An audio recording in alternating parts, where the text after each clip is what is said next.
What it is, what is up, what is good, gamers? This is Shonuff71, aka Digadulamite. Bling bling, y'all. And your auditory canals are locked into the weekday episode of the Gaming Vessels podcast.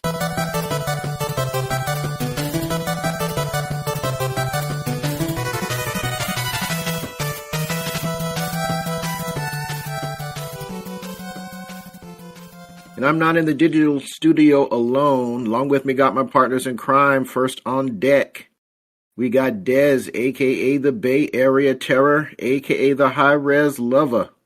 That's me. A.k.a. the Cat Daddy, a.k.a. that gamer stepdaddy. How's it going? Pretty good. Happy to be, as always, talking about games with you fine folks. So let's get to it. All right. And of course, our show is a no-go without Trader Joe, a.k.a. Jabroni Chief. Yeah. But you might also know him as the Food Max of Gaming, who can maximize your gaming dollar. What's going on? Not much, man. Everything's been going along pretty good. I had a little time off of work last weekend. Spent a lot of time at the movies, watching various movies. So, yeah, I'm playing a little bit of games and working on some things. So, I bought a new pair of headphones. God forbid I buy gaming peripherals for myself. So, I kept posting videos in the Gaming Vessels Discord about this one new headset. And after, I posted the third video, I had to go in for a penny, in for a pound there. So, but it's called the Fractal Scape. And it's made by Fractal, which is a PC case manufacturer. And I've had it for a day, and it is some good. It's like two bills. Mm-hmm. But I really like the build quality. I like the sound signature on there. Very easily configurable, like one of the YouTubers I follow, Gadgetry Tech, if I could pronounce that properly, has like sound signatures for me to be able to download for this headset. And, I give it 2 hearty thumbs up if you're looking for a gaming headset, if you don't mind paying 2 bills for a little bit of sound. So. Oh, cool. All right, well, that's going to lead us into what is always our first topic on the docket. We're dropping the playlist at you first thing.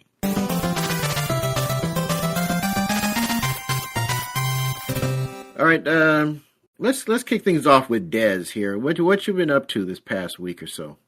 Alrighty, so yeah, I actually took out the Switch too, folks, and I got a little bit of an impressions for you. Didn't play much, but I did play something. So I played 2 games. None of the new games, just the old games. I played Ember Knights, which is a roguelite. It's kind of like, I guess you best call it like one of those Hades type of games, but you play a little ember, and you can change the color of your ember and all that stuff like that. And you go through these different rooms, and you fight different creatures and monsters, and you get power ups. And of course, the more you play, the stronger you get. Yada yada yada. But it looked really good on the Switch.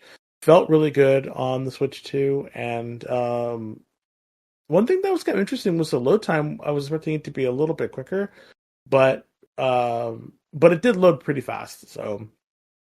But it looked great in my hands. It felt good in my hands. I do like the increased size. I do think that the original Switch was a little smaller.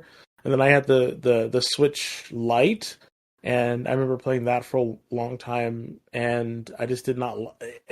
I'm just thinking that my hands are bigger now, and I just need bigger stuff. So for that, I felt really kind of good on. I felt really good in my hands to play it, and it is a multiplayer game, so you can have up to 4 different Ember Knights running through the dungeons, and it's fun. You get little upgrades for each of your runs, and then you get collectibles that you could use for to build your character up. And you can unlock weapons just like you can in Hades. You can unlock different. I think you can unlock different skins and whatnot, but. It's pretty fun.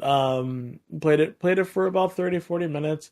It starts off really hard. Like it's a pretty hard little game. When you first start into it, you're trying to get all the moves, but most roguelikes like that are. So yeah, I probably will continue to play it. It was just one of the games that, I was just lying in bed and I figured, hey, let me sit down and see how this plays in the bed. And it plays remarkably well. Like I'm really enjoying it so far.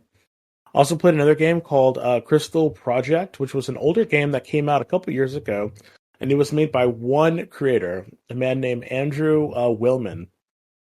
And the cool thing about the Crystal Project is, so this guy, it took him forever to create it, and it's funny. The landscape looks like Minecraft, but it is not a Minecraft game. He just chose to use that sort of like square pixel art for the landscape. What it actually is it's a homage to Final Fantasy III, in which you can. That's why it's named Crystal Project, where you can create a party of various different job classes, and those classes, you have four people that you start off, a la the Heroes of Light, and then you run around this world. And the cool thing about it is there is a jump button, so there's actual verticality to the game as you're trying to look for different stuff.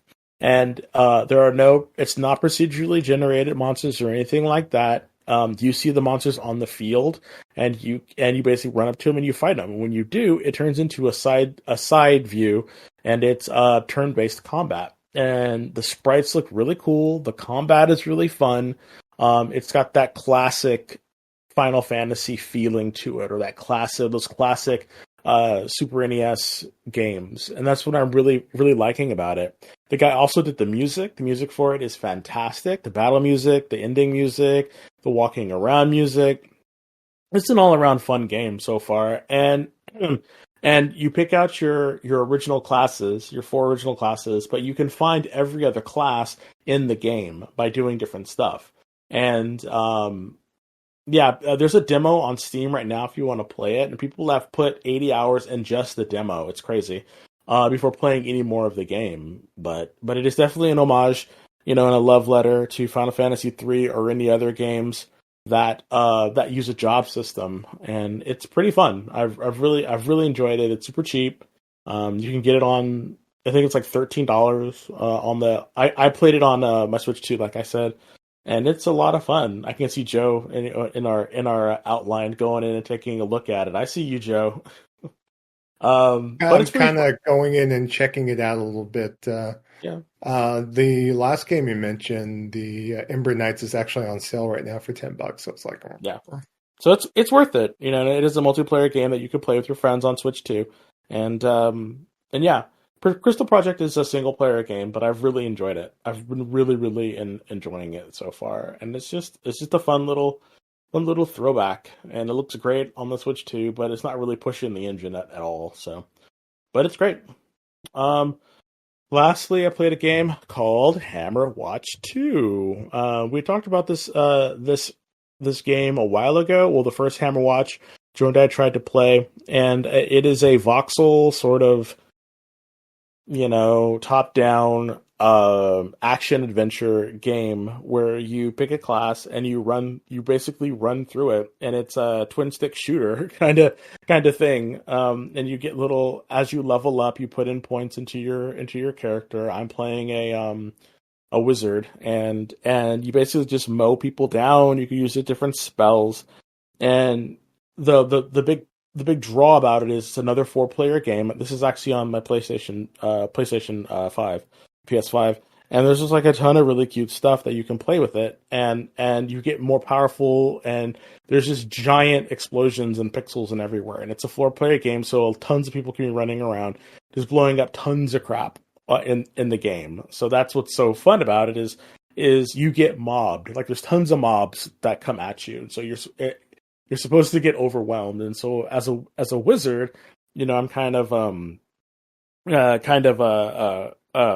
squishy. So I definitely got my butt handed to me a couple times, but it's a fun little game.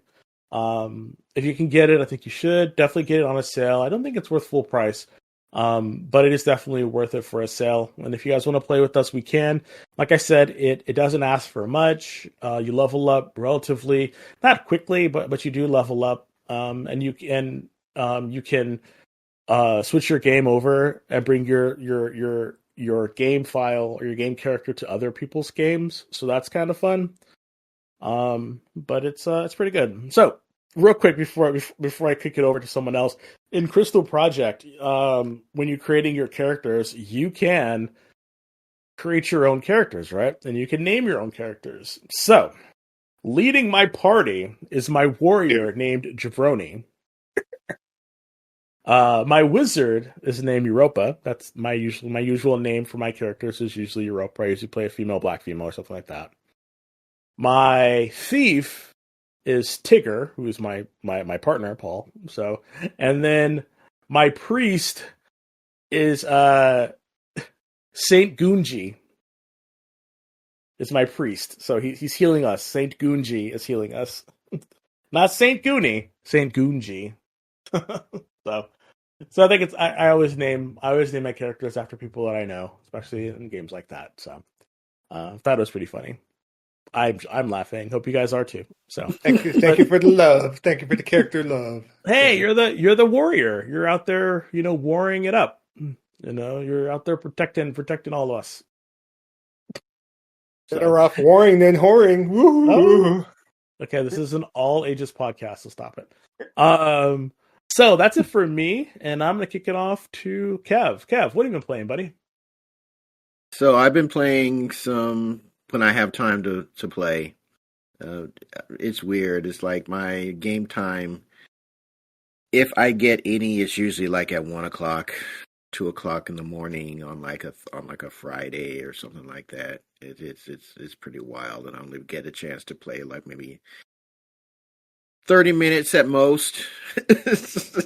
So I only played like a couple of different games. So Helldivers 2, still in the rotation. I have graduated from challenging to hard missions now.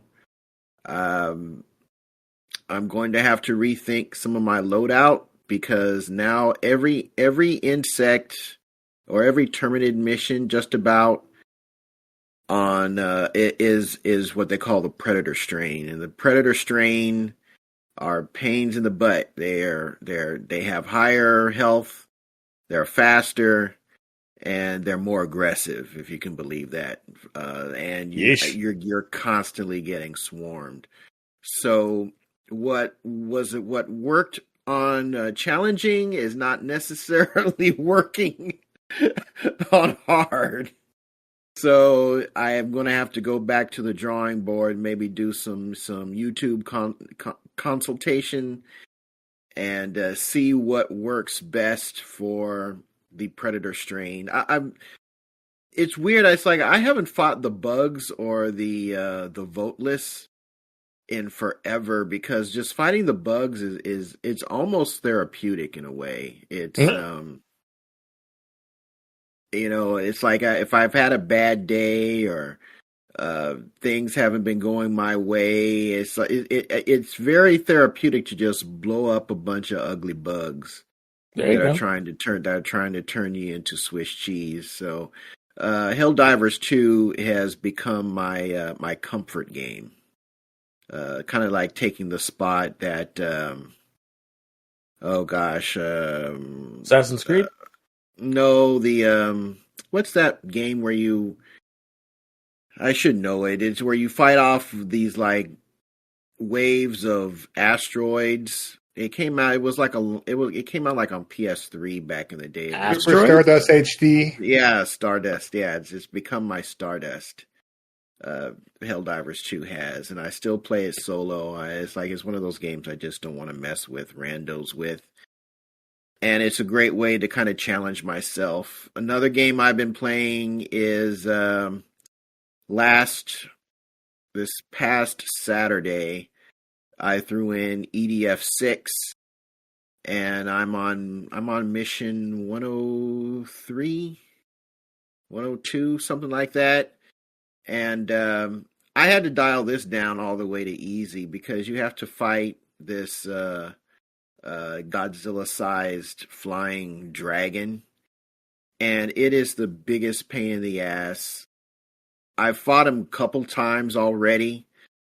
I had to drop down from the highest. Well, it's not the highest level you can play as. It's like I think you have to finish the game before you can unlock the higher difficulty levels, I think. And it is just, I had to dial him down all the way to easy and I still didn't beat him. It's like you're on the field with all these massive tanks and energy weapons, and they're using all kinds of particle beams on this thing. But he ain't worried about all that. He's worried about me. And he's following me and dropping his scales constantly fall from his body. And each scale causes an explosion. He's got these, Vegeta-like energy blasts that he shoots out of his mouth. And, he's a real pain in the ass. So I need to figure out what I need to do is I just need to hit him with like my hardest hitting weapons, I think, because you have to do a certain amount of damage to him. Then he goes dormant, and then this giant submarine that the humans have cobbled together shoots something called the Chirin bombs, and it basically sounds like a bunch of small ball bearings in a plastic cup. That's literally what it sounds like, and it causes this big old explosion around it, and it's. I think you have to do that twice. I've only been able to get him down once, and he's a real pain in the butt. But played some EDF6, and lastly, dipping back into my backlog, I've been running some DMC5. Oh, cool! Really enjoying that game. I didn't realize that there is like a whole DMC5 community. Like, I mean, Devil May Cry is a popular series, so it's like there's always somebody doing there was always somebody doing a YouTube video or a guide or something like that. But there's like a whole DMC5 combo community going surrounding this game that just missed me the first time, when this game was new.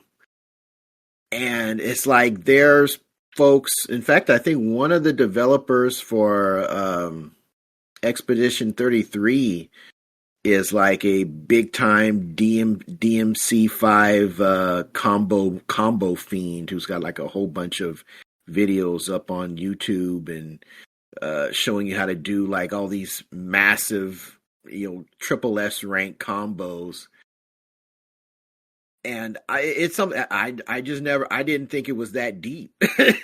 I didn't think the combo system was really, I knew it was, I knew it was layered, but I didn't know that there was so much like richness involved. Like there's jump cancels and attack cancels, and there's even what they call like a dodge cancel that basically makes you teleport around the battlefield much, much faster than you could just running to your target. There's like this whole, this is probably some of the most in-depth combat system I've come across in a DMC game, and I've played all of them. There is a lot going on in this one. I mean, you can still play it like the old ones, but if you really want to extract the most out of the combat system, you really have to know key attacks that each character can do. So far, I've only unlocked a Nero. You have to understand the key attacks that he can do that start off your combos, and you have to open up certain skills that allow you to exploit the combo structure in a way that's easy, that's not so hard to that's not so difficult to maintain. So there's just like this vast amount of information, and it just completely slipped past me when this game was new. So I'm going to be enjoying digging into that. I'm not that far in the game. I'm actually farther in, as I started over. I'm further in the game now than I was when I stopped playing it. So I will definitely be wrapping this game up at some point, but the combo system is definitely something I want to be kind of digging into when I have the time. And I reloaded. I thought I had uploaded it on the Pro when I picked it up, but I've got Space Marine 2. So when time allows, I will be jumping back into that game. So I'm going to have those 3 games kind of in my consistent rotation going forward, I think, and just try and knock off some of these less demanding time-wise games that are in my backlog. And once I knock one of them off, then I'll probably jump back into Stellar Blade, because I do need to finish that game.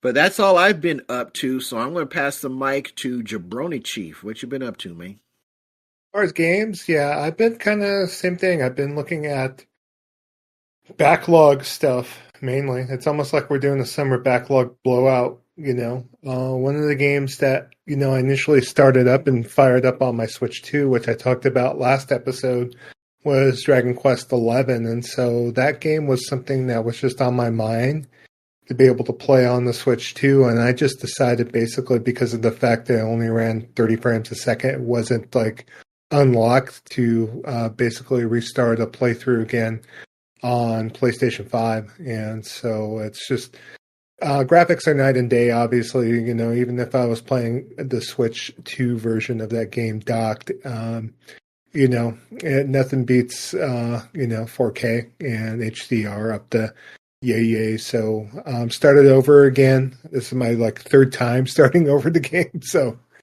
I want this to be my last proof, at least on this, to be able to play this from beginning, middle to end. I want to be able to commit to playing and finishing games I am passionate about. And this game has been a long time coming as far as me playing through it. I've been a big Dragon Quest fan. I think Desmond could attest to that as well. It seems like I just don't set enough time aside to be able to play through. And this game's not exactly the hardest Dragon Quest at all or anything. So that's why I'm trying to dedicate at least to play a little bit every night and kind of go from there. I'm also still playing Monster Hunter Wilds a little bit. Progressed a little bit more in the Street Fighter content on there. As far as I haven't got Akuma yet, but I'm near to get to him. I'm just hoping. I haven't really read to see as far as once the next update is available, and that's coming up literally within the next couple days on here, that I'm hoping that side quest is still available for me to be able to do or not. I'm not sure if it goes away or not, but I'll be able to communicate that to you guys next episode on there. Either of you two kind of wanting to dip back and check out Lagricus and get back into Monster Hunter, or is that something where Wilds was kind of a miss, I'm assuming, right? Not for me. Was it a Not for miss? me. I just don't have time. Yeah, just want to play other things. I'll probably get back to it. Okay. All right. And I also been playing some more Switch 2, so I pretty much fired up today, at least, Pokemon Violet. Me and Des talked about as far as playing Pokemon Scarlet and Violet, and so I fired it up, and I had to figure out, okay, wow, I have a bunch of Pokemon, and my save is still on from the last time I played it before I dropped it. And so I had to go into the Switch OS to be able to figure out, okay, this is how to go in and delete a save if need be. As much as I would want to try to resume from my level 7 character, I just decided, okay, I don't know who this crew of Pokemon are. I'm going to start fresh. And so That's what I did, and I don't know if you fired it up yet, Des, but it looks really good on the Switch. There's a specific Switch 2 patch for Pokemon Violet, and Not yet. so pretty much, night and day from the original, on the Switch 1. So, and I'm kind of looking forward. I know this is not a multiplayer game, but next time I go up to see Des, obviously we're gonna like take it back like 20 years and battle our Pokemans. Well, we are, huh? Yes, we are. Yes, I'm gonna Okay. take it to you. So, All right. Well, I'm here for it. yeah. Also, still playing a little bit of Mario Kart World as well. Still enjoying that on there. I want to eventually get to where we do a game night and use the game chat and to be able to go and do that. So keep an eye out for both our Blue Sky account and if you're a part of our Discord, also the Discord account. I will be posting the day ahead of time. That way you can prepare just in case if you are available, if need be. Because I definitely want to get back to playing some multiplayer games. I talked about previously about dabbling back into some like Destiny 2, even going back to like something like God forbid Outriders or something like that. That's scraping the multiplayer, just want to get something to where we all play together as a community, as a group. So, it'd be kind of good for a change on there. Understood. But other than that, that's all I've been playing for since we recorded the last episode. So. All right, so that's going to bring us to our next topic on the docket, and we've got a main event dropping.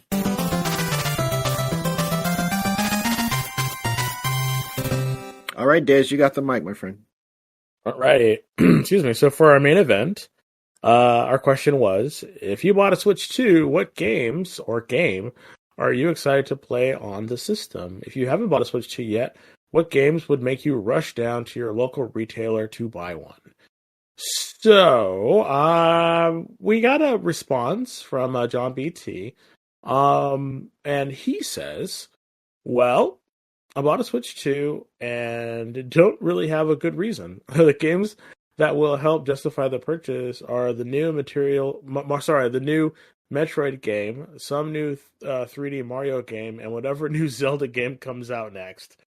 So I can understand that as well, John. I bought the Switch Switch 2, and as you know, I didn't start playing it until like this past week. So yeah, I think it was part hype, part brand loyalty, part wanting to wanting to get it and really see these games, at a better fidelity rate. And now that I have actually done that, I'm excited to play a couple more games that I have coming. One of the games that for me is what I'm getting this to be mine would be Daemon X Machina, Titanic Scion. This is this is part of the Daemon X Machina series. I played the first one on Switch, and it was really good. It's a giant mech combat game. This game is coming out for PlayStation, so you can get it on there if you like. But I really like the first one, and I played it a lot on the Switch. And I'm looking forward to playing the Switch 2 for that. And this is the first Switch 2 that I bought that is a collector's edition. So I'm super excited to get that. So yeah, I'm fun. It's fun. I'm happy. I'm excited to play it. Another game that I'm gonna be getting is Donkey Kong Banananza. Because it's Donkey Kong, and I didn't really like Donkey Kong Country, the other ones. I just didn't really like, I don't know, as platformers, they just didn't hit for me. But this one looks pretty fun. So I am definitely looking forward to playing that. And my last one is Pokemon Legends ZA. It's ZA. It's not pizza. It's ZA. And I'm looking forward to this one too. I did purchase Pokemon Scarlet. Video Games Plus was doing. They were selling the Scarlet version that had all of the DLC and all the content on the cart. So I thought that was really cool, and it's physical, and I was like, hey, let's go and do it. So I was able to purchase it. And when I sent the text to Joe, I guess it was already out because it kind of comes in and out all the time. Like they'll get copies and they sell out really, really quick. So I just happened to just be on there, and I saw that they had some in stock, and I purchased it. I should have got him one now that I think about it, but I wasn't sure. In hindsight's 2020. Next time, buddy, I got you. So, but Joe, let me kick it over to you. Which ones are you looking forward to playing, and which ones are you hoping to play? Yeah, one thing before I go on mine, there was some discussion in the Discord earlier, and so both John BT and Goonie are singing the praises. I guess John finally checked out the Switch 2 version of Tears of the Kingdom with the Switch 2 version of that game, and he is quite into it. Yeah. So, and then I know Goonie from talking to him too. The last couple of weeks, he's been playing through Breath of the Wild quite a bit, and so he says it's been like night and day from when he tried to play on his original Switch. Because I guess he originally picked it up right when the PS5 came out, and comparing, basically Switch graphics to PS5 graphics is like it's all dog water basically. So it was just butt on there. But yeah, he's been getting back into that. So now for me, as far as the games that have been announced, I mean, one of the games on here is a game I actually already own. So that's Rune Factory Guardians of Azuma on there. So it's been a while since I actually fired up and played a Rune Factory game proper, even though I've been religiously like purchasing said games. I want to be able to enjoy this title, and this is the title that me and Des played at PAX like 2 years ago on there, and I enjoyed the nice little slice that I got to give a little shot to, and so I'm definitely looking forward to checking that out. I'll probably fire it up this weekend, but with both Dragon Quest and Pokemon being played, I'm not sure if it'd be a good call to be able to throw a third RPG on to the front burner if need be. So and then Donkey Kong Banananza, if you want to say, or whatever, Bonanza. Yeah, I call it Banananza because it's silly. Banananza. Well, I'll call it that as well. So looking forward to that. I mean, I like the procedurally generated gameplay. It looks like it's a little bit more than just your standard, stock run left to right like Donkey Kong Country platformer, and so got a little bit of kind of level destruction, kind of similar to Red Faction Gorilla, haha, on that. So maybe it is the real Red Faction Gorilla, is on Donkey Kong Gorilla on there. So, but we'll talk about that more in news, and maybe talk about what's there was a Nintendo Direct for that game, and that game is coming out like within like the next 3 to 4 weeks, so it's coming out pretty soon. So we'll have to take a look at that. I also put down Kirby and the Forgotten Land. So this is a game that even though I did have for the original Switch 1, didn't really give it a fair shake. I didn't really play it, so I'm kind of going to check that out once the Switch 2 patch is out for it, which I believe it's coming out sometime later this summer. So I'm looking forward to that. I know, Kev, did you check out this game? I think you checked it out previously on the Switch, right? Of it, but I have not played it. Got it.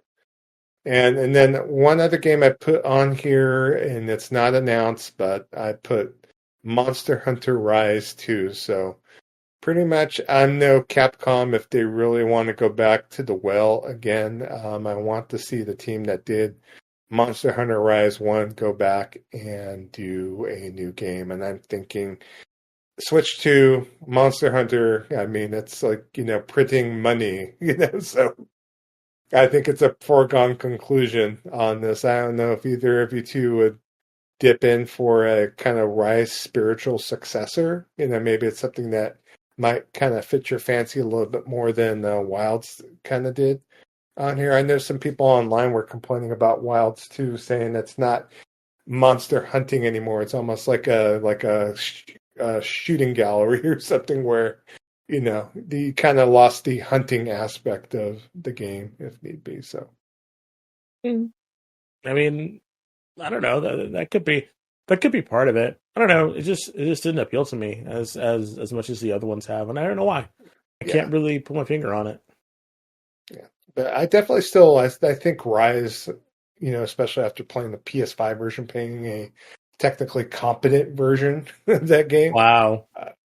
kind of stung to me a little bit more. So, one game I am interested in, but I'm waiting for actual upgrade path is Yakuza 0. So, Yakuza 0 Director's Cut came out for Switch, but I just can't find it in my heart to pay $50 for a English voice acting and some additional cutscenes for the game. As much as I'm tempted to double dip. I'm waiting to see if that comes out for PlayStation 5 or other platforms. So I'll see. Take it from there. So that's it for me. Cool. All right then, Kev, you're bringing up the rear as you're the one who did not buy it. So I'm dying to know what would get you thinking about it. $60 games. Oh, What they used okay. to be of the original Switch. I'm just not paying $80, $90 for a Nintendo game. I just don't think they're worth it. The only other thing is maybe, and it wouldn't be something that I would be just, once I get the information, just running down to Costco or wherever to buy one. It would be, okay, so I've got several games on the original Nintendo Switch that I really wanted to play. Bayonetta, Hyrule Warrior series, those games I was really hyped to play. Can't play them on the original Switch because it's like a flip book with the frame rate. If the frame rate is a solid 60, then I would be tempted to get one.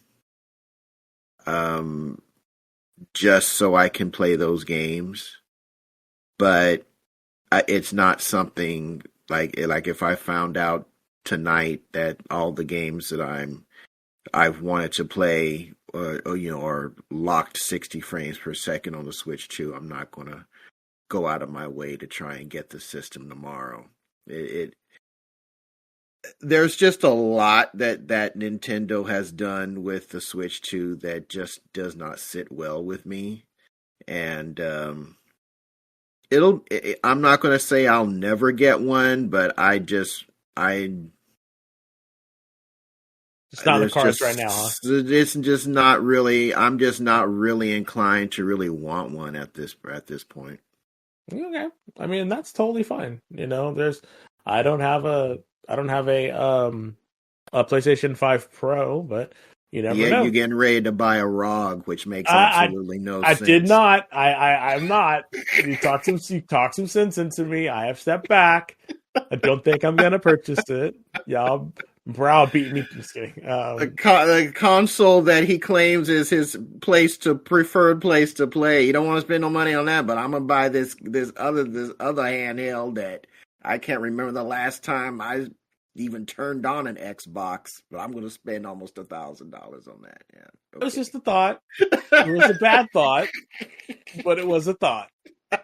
So, but I have seen the light. I have seen the light. I will not be purchasing it. Just no, it's not. It's not in the cards. You saw that Phil put his leg out and said, "Ooh, ROG Xbox." I was like, "Hey Phil, what's up? You got something for me, sir?" But nah. Nothing but snake oil and broken dreams, broken promises. That's why I had to be like, "No, Phil, I'm sorry, buddy. I'm sorry." But no, I will not be. I will not be buying one of those Roger Ren allies. I ain't buying one. So that's a negatory, good buddy. That's negatory. So, alrighty. So, that's all we have for the main event. Now let's hear from you. If you have a main event question for us, please let us know. You can do so on our Discord, or you can do so on our Blue Sky, or or you could do so anywhere that you're listening to this. Probably the best thing would be our Blue Sky or our Discord. If you want to know how to join our Discord, you can stay to the end, and Kev will let you know how to do that. But you know what follows me? It's the Jabroni Gaming News.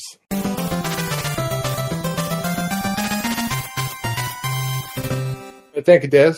You're welcome, sir. A good deal. So, since we were talking about Xbox just right now, we will talk about Xbox in the news. So, if you hadn't noticed, Sarah Bond, they had like about a minute and a half video. I guess there was some hubbub after the announcement of the ROG Xbox Ally that, they were wondering if Xbox was going to abandon normal console gaming. So this video basically announced the fact that they are going in a quote-unquote strategic multi-year agreement with AMD. They're investing in its next-generation hardware lineup across console, handheld, PC, cloud, and accessories, and they're working with AMD to co-engineer silicon across a portfolio, of devices, including our next-generation Xbox consoles in your living room and in your hands. So there's going to be Xbox consoles in your hands, Des. So on there. So, but this was just a short little announcement from Xbox. They just want to let everyone know that they did have an alliance with AMD. I know previously they said that that the next console generation will be the biggest leap from previous generations. I know that they're trying to harness the power of machine learning and AI with the new device on here. They indicated also in the short video saying that they're making sure that Windows is going to be up to snuff and that it'd be the place to play for gaming. So I've been paying attention a little bit of other, outlets like Digital Foundry and Windows Central, and they've been talking about this video because this video basically has even more questions than really anything that they stated. It's kind of a big unknown on here. One of the questions from one of the hosts on Digital Foundry too, which I kind of agreed with, saying that having this video right after the announcement of the ROG Xbox Ally was kind of a little bit confusing, because why would you want to advertise that we have more stuff coming down the pike when the fact that the new handheld hasn't even came out yet, if need be. I like to say if need be a lot, quite a bit. Why don't you take a drink every time I do that? If need be. If need be, yes. Oh, more drinks. All right, but I'm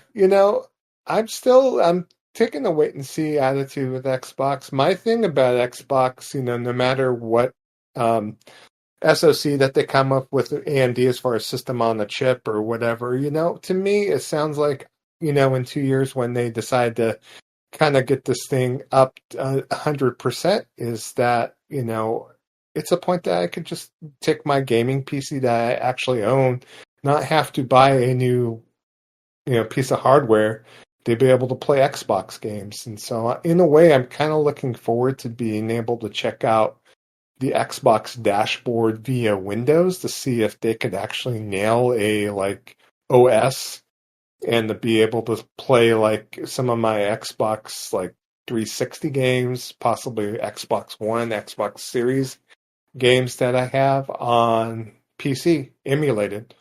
So, I think I stated in previous, shows, if I could dip back into Crackdown 3 on my Xbox branded OS, or, play some Blue Dragon and or, Lost Odyssey, or a lot of those great 360 classics, it might be something to take in consideration. Now, whether this is going to get me or anyone else out there to buy a set-top box branded Xbox PC to put under my TV, I don't know if that is going to be the case. I have to see what exactly they're going to bring to the table to actually, have an actual console, set-top box that will be the next Xbox, and I'm curious what they're going to do. So, Des, I'm going to kick it over to you because I know the ROG Xbox Ally kind of caught your eye at least for a minute. Are you kind of still keeping an eye on what Xbox is doing? Are you still interested to see what they are bringing to possibly to the table? Always. I'm always thinking about Xbox, always thinking about it, but I am thinking about Xbox and what they are doing in the hopes that they will, do something that gets me like excited again. And I thought the ROG Ally,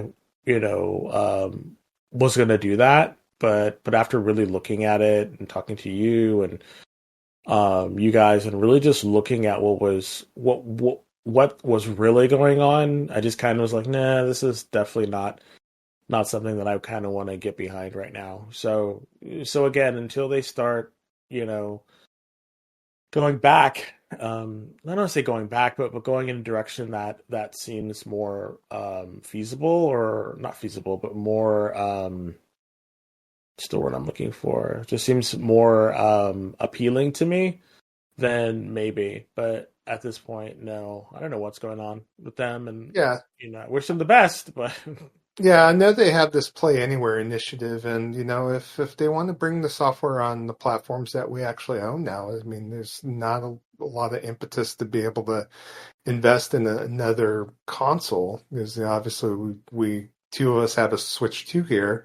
All three of us have a PS5. A few of us, I think me and you, Des, have gaming PCs on there. I know, Kev, you have like a small PC, like mini I've got a box, mini right? PC. Yeah, Yeah. So I it's mean, it's strong enough to run Forza Horizon at what they say, not ultra settings, but max settings. I think. there you go. it's still pretty good. 60 frames per second. So I have no idea what's inside it.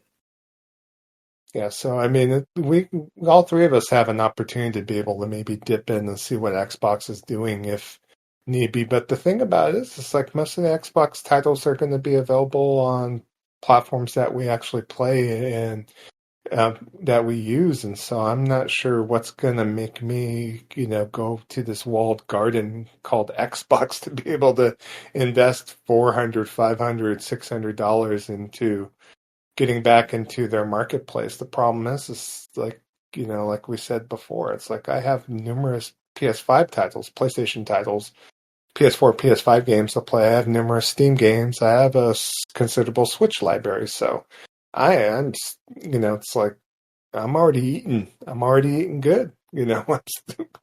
I'm doing what I need to do. I want to see what they have to bring to the table, and I don't know if they're going to make it to where, if I'm going to exclusively buy an Xbox to play X, Y, and Z, for me, it'd be like Crackdown 4, Xbox exclusive or something where they don't release It it ain't on any coming, other Joe. platforms, and it's not coming. So, Kev, I'll just kick it over to you. I know how you feel about it. I think we all know. The listeners know how you feel Yeah, about this, but the platform is Windows. Microsoft don't give a damn about the console.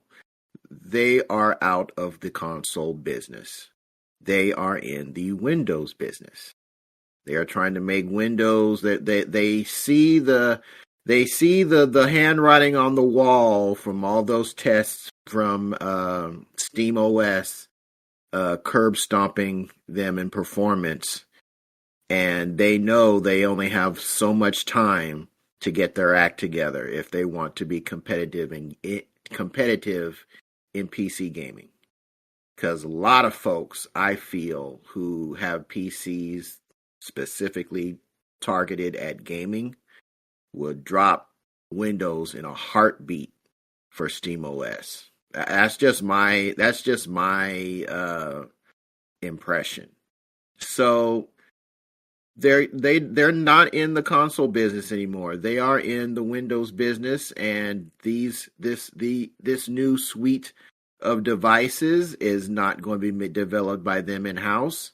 It's going to be ROG. It's going to be Alienware. It's going to be whoever is going to make a deal with them so that they can slap an X on it and call it an Xbox. They are not in the console business. They are in the Windows business. and all this money, all these devices. The reason why they don't care about dropping this little short video when the ROG isn't even out is because they're not vested in the hardware. Somebody else is fitting that bill. All they care about is Windows. So why do they care that the ROG Ally X isn't out yet? They're not the ones that spent who knows how much money for R&Ding that thing. It's not their money. All they want to make sure you know is that you're going to have Windows on all kinds of devices so that your gaming can go with you everywhere. They don't care about the hardware because they're out of that business. Well, what also is on the table for Xbox right now is they have major job cuts pending right now. Jason Schreier of Bloomberg pretty much reported that there's going to be some restructuring in Microsoft. So according to them, they need to get their bottom line a little bit taken care of from what was seen as far as what was reported. So The Verge right now has said that Microsoft is set to restructure Xbox distribution across Central Europe. According to one source, this will result in some Xbox operations ceasing in some regions on here. And then another rumor on Resetto, which I caught today from someone in the industry, someone that works for 3D Realms, said that expectations right now is that they're going to lay off between 1,000 to 2,000 people out of the Xbox division. So, yeah, and so they employ altogether within the Xbox division within Microsoft a total of about 10,000 people. So it's like, I know they're stepping back from some of territories, especially in Europe, where Xbox is not exactly very popular. There's also rumors too that there might be closing down some studios as well. So we'll have to see what's going on with all this, but you never thought this acquisition of Activision Blizzard would create the strongest library in gaming. All of this is just basically making this big bottom end that they are needing to cut to be able to make this thing worthwhile for the stockholders if need be. So that's exactly what this is about. It has nothing to do. They spent $80 billion for shit that was already coming to their console just so that they can control it.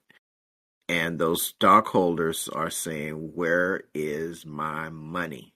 Bitch better have my money. There is no money to give them. They're not making enough. I mean, they can talk about how Game Pass is increasing and, they're seeing more user engagement across the board, but, Big Daddy is knocking on the doors, want to know where his money at, and they ain't got it. And the thing that sucks is that it just means that the people that make all this work are going to have to suffer through job losses because the higher ups don't know how to run a freaking gaming division. There's no reason for any of this. There's no reason for any of this. I'm hoping some of these developers survive. Like, you got your smaller groups like Double Fine and Ninja Theory. Hopefully none of those will be shuttered. We'll have to see, though. See what happens, So we'll talk about next episode once it does kind of rear its head. It's just kind of sad thing. So now what's not sad is the recent Nintendo Direct for Donkey Kong Banananza on here. So if you hadn't had a chance to check it out yet, basically the new game is going to have a Pauline in the game. So this is like, they're kind of retconning the Donkey Kong like lore, I guess whoever's running the Donkey Kong wiki is going to get upset because it's not all on brand as far as what's going on with this thing. So Donkey Kong will be accompanied in the game by a child version of longtime series character Pauline, who dreams of becoming a singer on here. And Pauline is the alter ego of Odd Rock, a strange purple rock that was accompanying Donkey Kong in the early gameplay footage shown in recent months on there. And it's not clear why Odd Rock becomes Pauline in the game, but we'll have to see once the game comes out. So, but from what people have kind of focused on this game a little bit, that there is a lot of elements of Mario Kart, not Mario Kart, Super Mario Odyssey in the game, as far as it's from the same team that did that game. So it's like they're kind of seeing the kind of blueprint from Super Mario Odyssey and Donkey Kong Banananza on there. So got it. So the game also has a 2-player mode where a second player could use the Switch 2's mouse controls to shout at enemies and objects as Pauline. So if you happen to want to play with a spouse, significant other, or one of your kids on here, definitely give that a shot. This game will also support Game Share, which will allow 2 systems to play the game together with a single copy of the game on here. There's also going to be a sculpting mode called DK Artist, which you are able to make your own rock structures and paint them. They also are coming out with a special Donkey Kong and Pauline amiibo, and scanning it will unlock a diva dress for Pauline on here. I saw the amiibo up for sale. It's retailing for $30 make you holla on there. So Donkey Kong Banananza is coming out for Switch 2 on July 17th on there. Definitely check out the Direct if you haven't had a chance to check it out yet on here. I'm kind of excited because of the fact that, there's some destructibility in this game. And so it's kind of open worldy, but at the same time, platform. It's a 3D platformer. So I'm kind of interested to see what kind of mix as far as the gameplay is concerned will be with this. So, and Des, I know we both talked about this game. Is there any elements of this game with the Direct that has you excited? Just the destructible stuff. Like I like destructible elements. I think that stuff is really fun in games.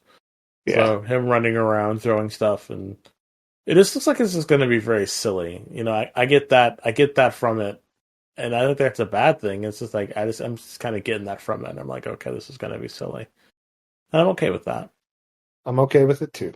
So, and who knows, Kev? If I bring it over, you could check it out on the Switch too, and maybe see if you dig on it. I'm not buying a Switch for this game. No, I mean, no, I know you're not buying the Switch.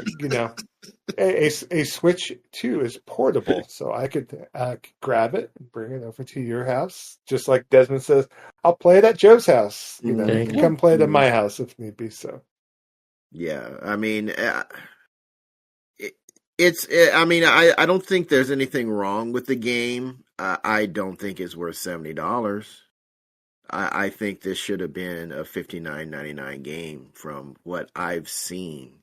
But I like Donkey Kong. I've liked just about every Donkey Kong game that I've played, including the country series.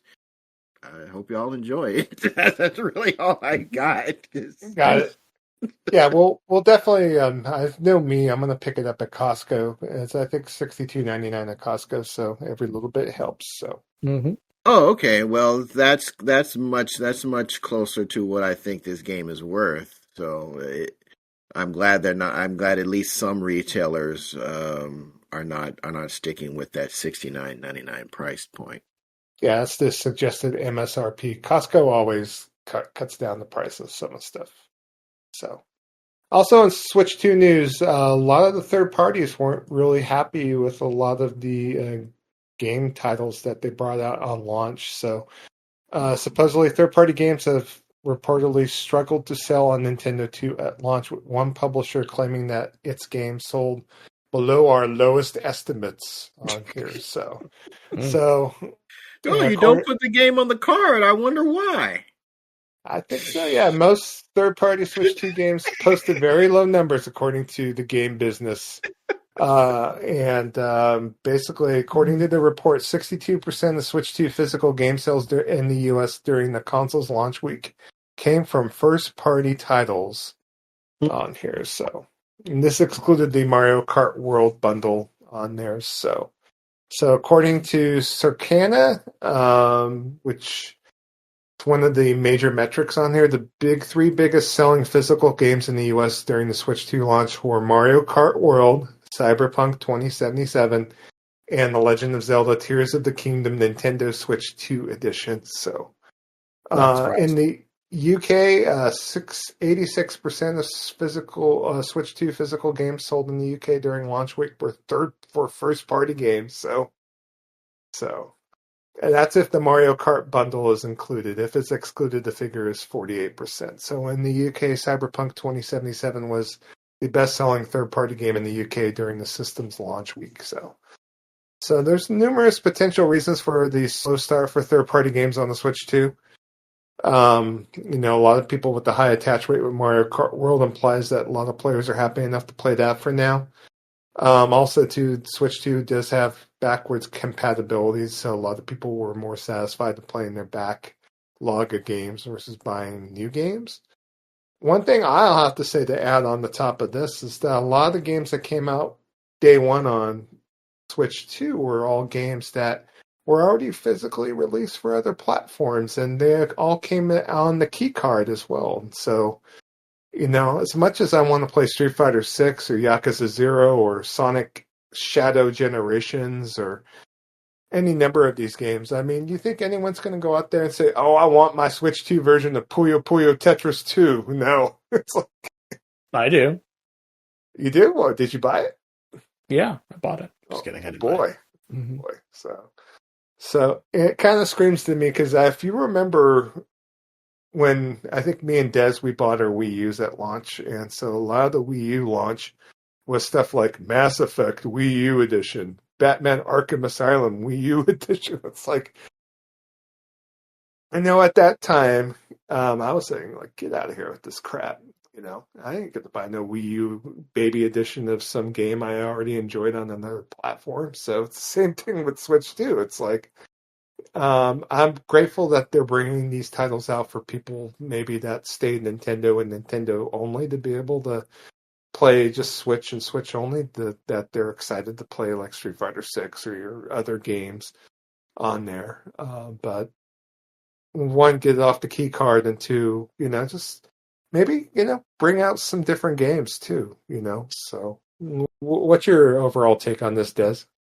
No, I agree with you. But I think, again, once they start bringing out bringing out other games and they get this price point stuff figured out, I think it'll be a lot better, is my hope anyway.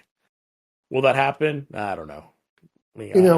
I'm hopeful, but I don't know. One thing I was kind of the game I would have picked up, and I still might pick it up digitally and or import it, is Capcom released in Japan a physical copy of Kunitsugami Path of the Goddess, that kind of RTS game. It's such a really good game. I was looking at that as well. Yeah, and it's like, I wanted to buy this thing physically. I know on other platforms, it's on Game Pass, it's on PlayStation, but it's $50, and I know that the Switch version has, mouse support, and I felt like, if they released that game here in the US and on an actual card, versus the key card, that I would be interested in that. I still might import it. I'm just not sure if importing a Japanese game would allow me to be able to download the game on my Switch 2. I'm assuming so. I know PlayAsia has been selling that game too, as well. I mean, that's another question where, is there any impetus for you, Desmond, or like barriers if a game's on a key card to be able to buy it physically? I don't know yet. That's one thing I'm thinking about is am I going to be that person that buys key cards or not? Yeah. And I'm not sure yet. I mean, I bought Bravely Default on launch, but I think it was because it was only $40. To me, it's like, okay, yeah, I didn't care that it was a download, but Whether I want to import a game when I know I'll have to at some point, just in case if I have to re-download it from the cloud or download from the Nintendo store. It's just like, am I just buying an empty case? Might as well just download it, be done with it. Mm-hmm. So that's the big debate. But hopefully this doesn't impede any further third-party companies from releasing their games on Switch too. So It will.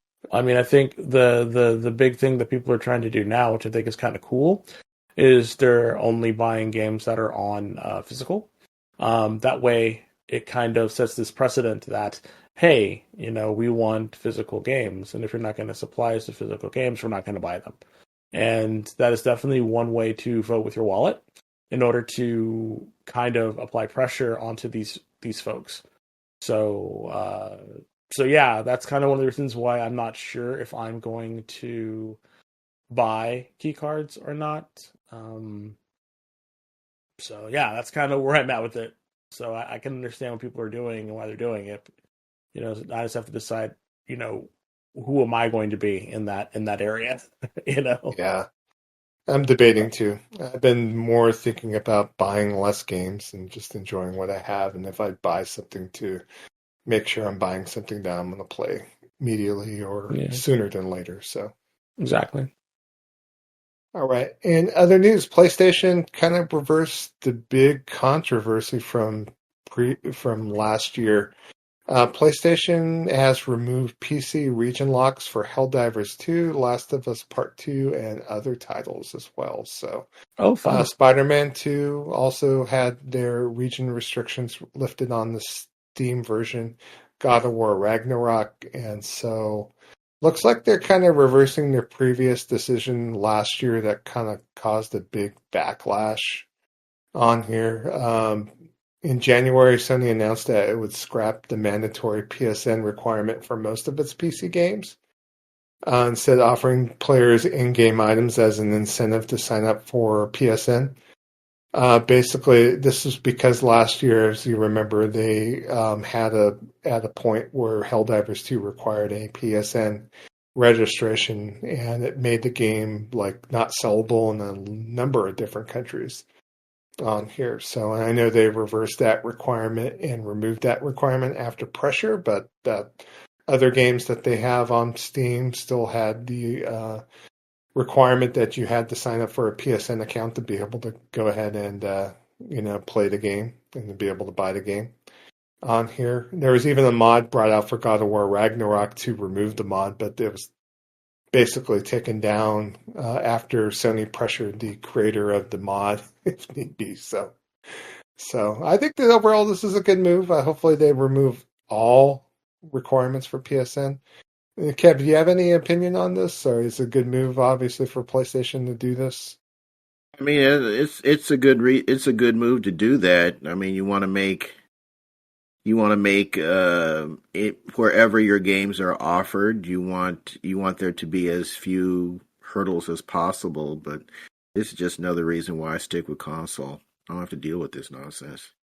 If I have a console in the area, if I buy a console wherever region I'm at, I know that the games that I buy in that region or on that digital storefront in that region are going to be available to play.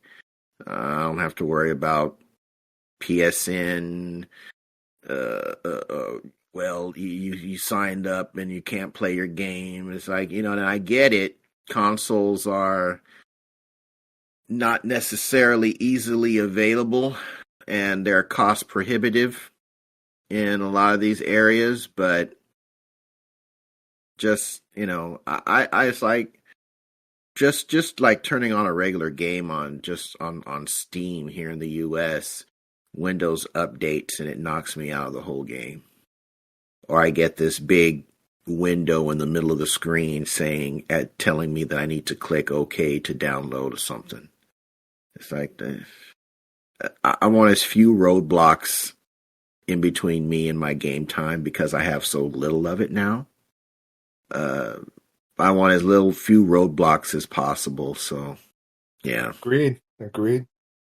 And other PlayStation news, if you haven't heard, we talked about it, I believe, a couple of episodes ago. good old Bungie and its game Marathon, its live service shooter Marathon, is not coming out. Bungie. Yes, the developer has confirmed that Marathon will miss its September 23rd release date, and it's been delayed to an unspecified point in the future. So, No. according to the blog post, it says, though, through every comment and real-time conversation on social media and Discord, your voice has been strong and clear. We have taken this to heart, and we know that we need more time to craft Marathon into the game that truly reflects your passion. Not our passion, your passion. After much discussion within our dev team, we have made a decision to delay the September 23rd release on here. So, according to their statement, they are taking the alpha test that they ran to calibrate and focus the game on what will make it uniquely compelling, more like what will make the art not all stolen. So, Wow. yeah. Yep. So according to what they stated, they have some bullet points to justify to Herman Holst and whoever else is holding them accountable. So they're going to be Don't steal art. They're going to be upping the survival game. So they're going to have more challenging and engaging AI encounters, more rewarding runs with new types of loot and dynamic events, and making combat more tense and strategic. This game is cooked. Already. It's not it's coming been out. cooked. They're doubling down on the Marathon universe. Increased visual fidelity is a bullet They point. ain't doing this. More narrative and environmental storytelling to discover and interact with. A darker tone that delivers on the themes of the original trilogies. Yeah. This game is all done. buzzwords. This game is done. They just ran a whole bunch of queues through Chat GPT, and it spat this out for the so they could post it. No, this game is done, son. It ain't coming out. They said they're going to circle back this fall and quote unquote share the progress we made, and that they're going to reveal the new release date. So I can't wait to play it on the Phantom. Their statement says, "Thank you again for your patience and much more importantly, your passion. Your continued feedback will help us make Marathon the incredible gaming experience we all know it can be." Yeah. You know, I love the fact that every time that something bad at Bungie happens, I go on to X or Blue Sky and see what's trending, and I see Destiny 3 as a hashtag. Till they count to 3. I'm not into it. Till they can count to 3, ain't nothing they do is gonna work. Definitely out there. Let us know, just in case of your opinion of Bungie. If you want Bungie to count to 3, if you're going to be playing Marathon. Well, this whole game was a bad idea. It's like, why not focus on co-op gameplay? That's what this should have been. They're throwing this game in once again, competing with games that are already free to play now. You've got to consistently keep your player base engaged. It's like, and that art style, aside from being completely stolen, the art style really didn't do anything for me aesthetically anyway. No. It almost looked like I'm running around using like neon signs, like neon people.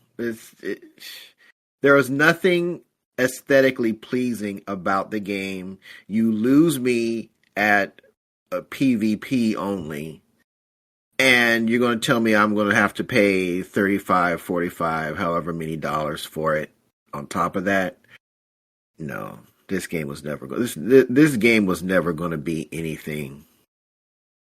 They're competing with games like Arc Raiders, which is getting some buzz at least. But even though it's getting some buzz, I don't think neither of us is excited to play an extraction shooter, right? No, I have zero interest in Arc Raiders. If Arc Raiders was PvE, then I'd be checking it out.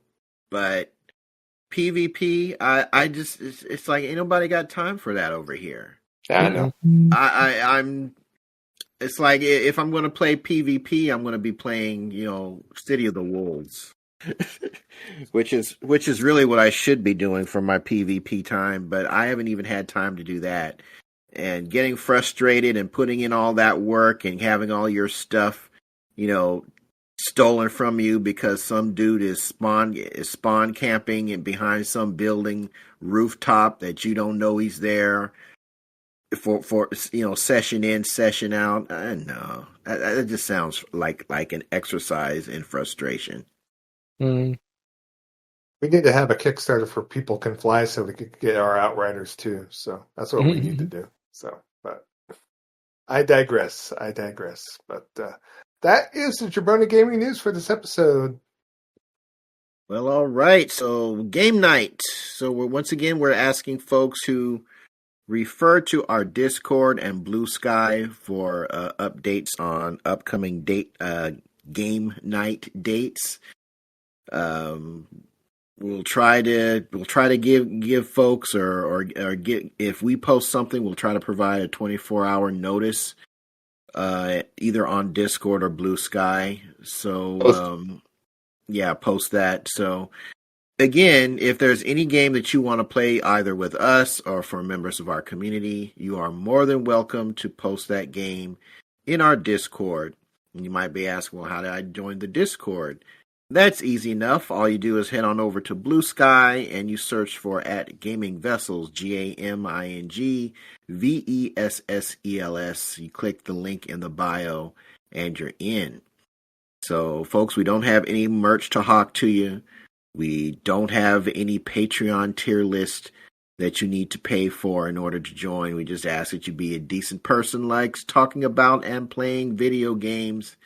And I think you will find a happy home aboard the good ship Gaming Vessel. So that's going to bring episode 284 to a close. I want to thank y'all for hanging out, cooling out, chilling out without a doubt. So for Dez, a.k.a. the Bay Area Terror, a.k.a. the High Res Lover. That's me. A.k.a. the Cat Daddy, a.k.a. That Gamer Stepdaddy. And for Trader Joe, a.k.a. Jabroni Chief. Yeah. You might also know him as a Food Max of Gaming, who can maximize your gaming dollar. I am Shonuff71, a.k.a. Digga Dulamite. That purple bling bling, yo. And we will be back next time, episode 285 for your ears. Peace.